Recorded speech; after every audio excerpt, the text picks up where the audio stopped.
Astros hosting the Nationals, and the Nationals are plus 210 on the money line. The Astros are minus 260. The over-under, 8.5 runs. The Nationals, getting a run and a half on the run line, are plus 110, meaning if you bet them that way, they win this game outright, you win. They lose by 1, you win. And the Astros, laying a run and a half on the run line, are minus 130, meaning if you bet them that way, they have to win by 2.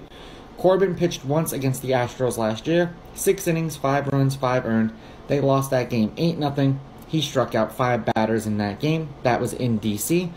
The Nationals are 6-4 as a team with Corbin on the mound this season in his last 10 starts. He's averaging 5 2/3 innings pitched and 3.7 strikeouts per game in those games. So last year just must have been a fluke for him, because last year he was arguably one of the worst pitchers in the league. Brown did not pitch against the Nationals last year. The Astros are 6-4 as a team in his last 10 starts. They've lost his last 2 starts. He's averaging 5 2/3 innings pitched and 6.7 strikeouts per game in those games. Head-to-head, the road team is 9-1. These teams are 5-5 against each other in their last 10. The underdog is 6-4 on the money line. The underdog, getting a run and a half on the run line, is also 6-4. So generally, when the favorite wins, they win by multiple runs. There's only been one one-run game in their last 10. The over is 6-3-1, and the over-under at 8.5 runs is 5-5. For those who are concerned about the wind, it is blowing out at 13.9 miles per hour, pretty much towards right center field, almost the deepest part of the park. And we shall see if they keep the roof open or if they keep the roof closed. Now, the last series that they played against each other was a 3-game set in D.C. last year. The Astros took 2 out of 3, 6-1. The Nationals won 13-6, and then the Astros won 8-0.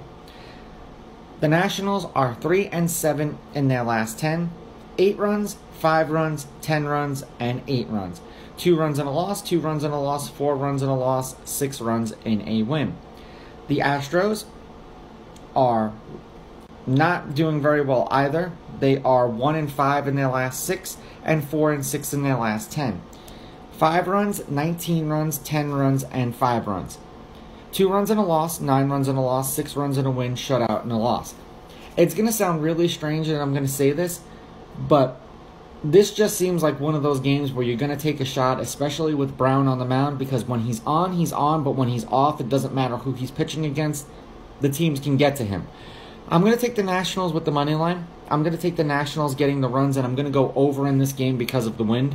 These are just my picks. If you disagree, please go with your gut, and please bet responsibly.